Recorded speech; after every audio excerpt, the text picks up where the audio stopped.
NAGAs, normas de auditoría generalmente aceptadas, reglamentada en Colombia a través de la Ley 43 de 1990, establecida en el artículo 7.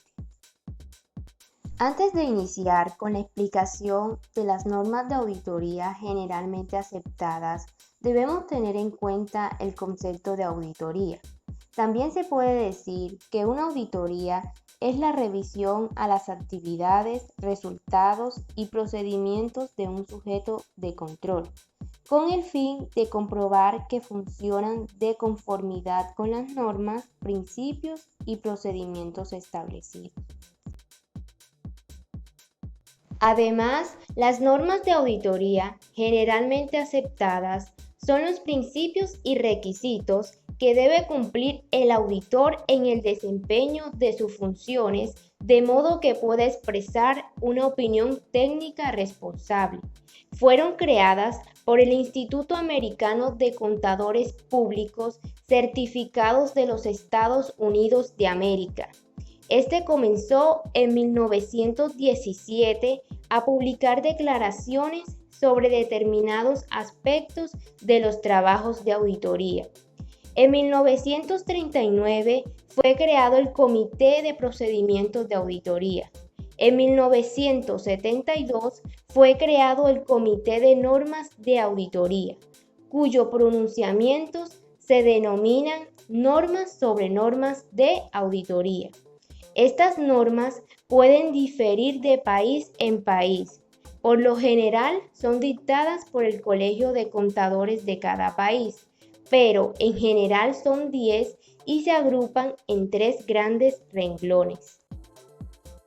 El objetivo general de las normas de auditoría generalmente aceptada es detallar la importancia y utilidad de las NAGA mediante una breve investigación a fin de determinar la razón de ser de la misma. El objetivo específico de la NAGA es establecer la fuente y clasificación de las NAGA mediante los parámetros indagados para conocer la importancia y finalidad dentro de lo laboral del auditor. También es determinar las posibles resoluciones y sugerencias de acuerdo al análisis realizado para plasmar una utilidad y beneficio del trabajo realizado. En este orden de ideas, podemos decir que el Código de Ética Profesional es un conjunto de reglas en la que la profesión declara su intención de cumplir con la sociedad. Es lealtad para con ella, ya que los profesionales tienen responsabilidades y obligaciones con todos los sectores que confíen en su trabajo. El Código de Ética se encuentra reglamentado en la Ley 43 de 1990 en el artículo 35 hasta el 40.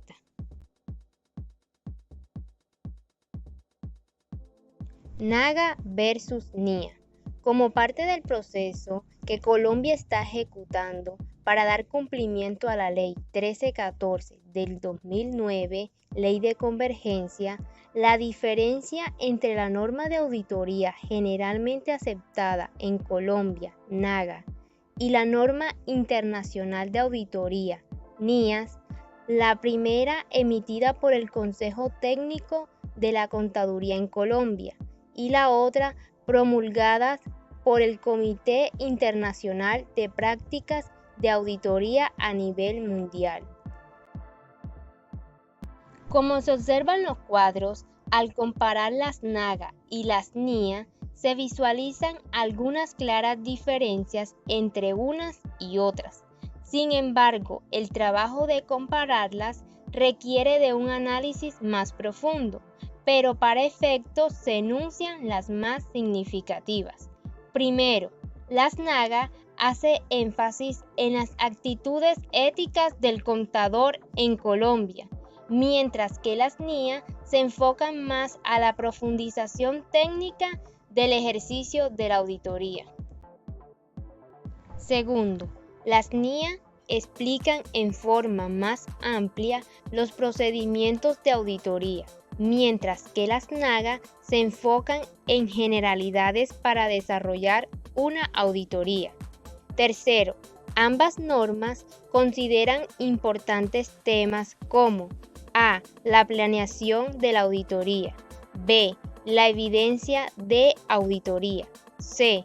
Los papeles de trabajo. D. Los informes del auditor. Cuarto, las NAGA en Colombia consideran también la aplicación de estos pronunciamientos a la revisoría fiscal, la cual no existe en otras partes del mundo, solo se desarrolla este modelo en nuestro país. Quinto, los riesgos de auditoría son considerados por ambas normas. Sexto, el enfoque de las normas locales es más financiero y el de las normas internacionales no se limita exclusivamente a lo financiero, sino que también consideran otros relacionados.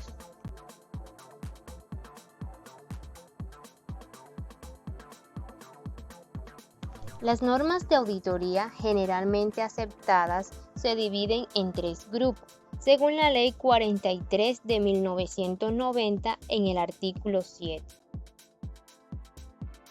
Normas personales o generales, normas relativas a la ejecución del trabajo, normas relativas a la rendición de informes.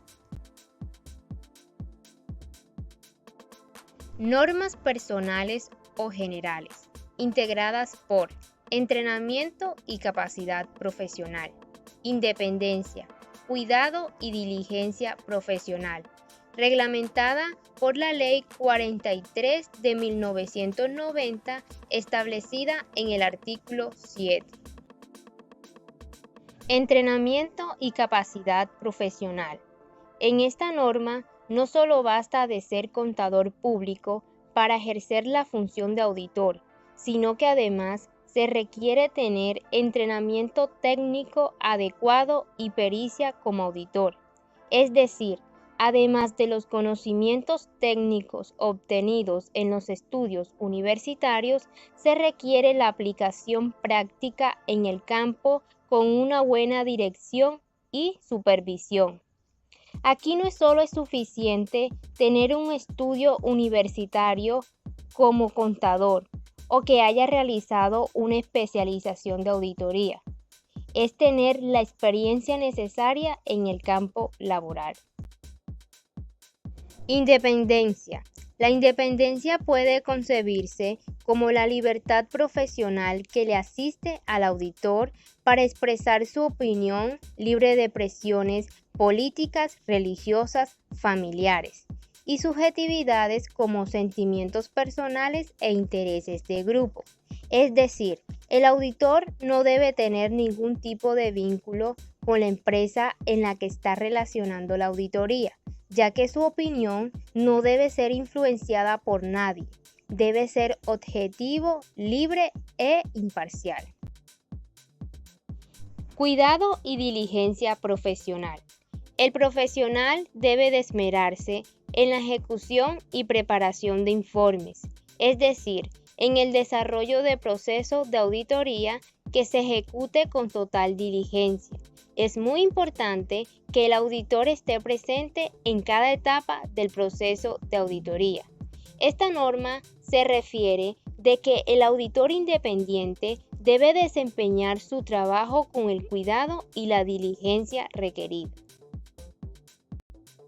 Normas relativas a la ejecución del trabajo.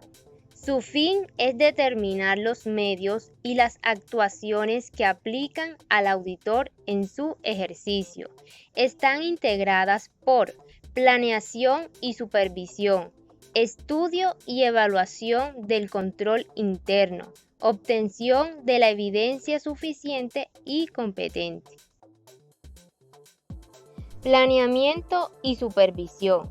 Básicamente, lo que quiere decir esta norma es que el auditor debe realizar un trabajo que no dé lugar a improvisaciones.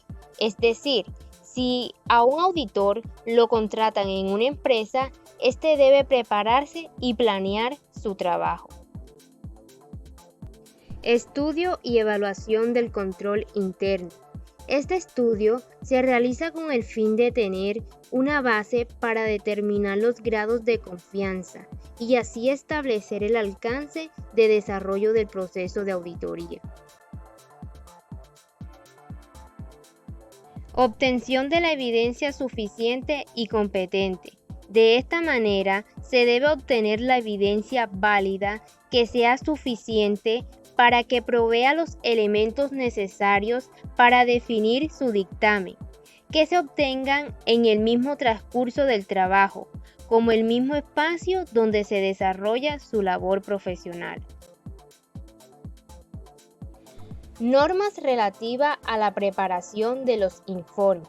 Es el dictamen de un auditor, es decir, el documento por el cual un contador público actúa en forma independiente, expresando su opinión sobre los estados financieros sometidos a su examen.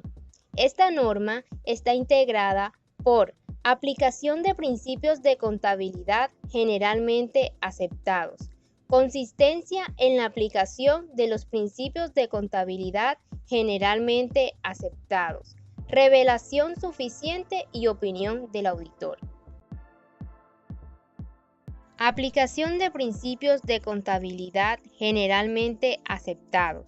Los principios de contabilidad generalmente aceptados son reglas generales, adoptadas como guías y como funcionamiento relacionado a la contabilidad, o también podríamos conceptuarlos como leyes o verdades fundamentales aprobadas por la profesión contable.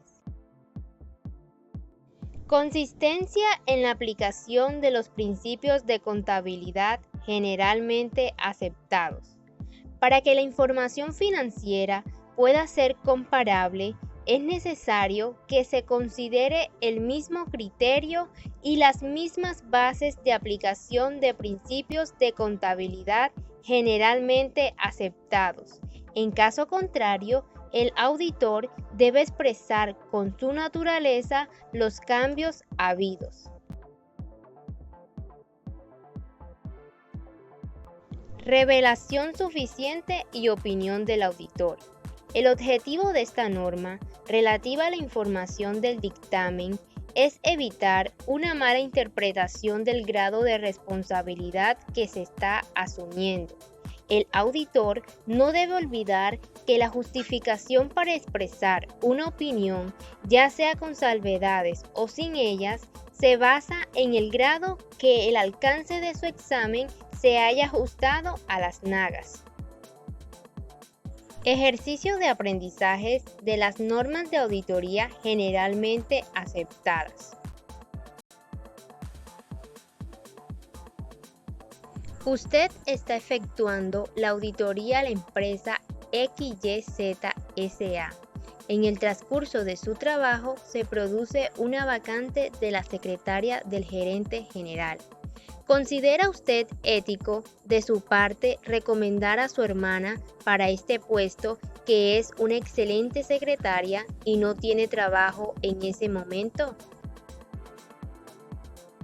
De acuerdo al Código de Ética Profesional, reglamentado en la Ley 43 de 1990, establecido en el artículo 35 hasta el 40, esto no es ético al contratar a un miembro familiar donde uno está ejerciendo esta labor.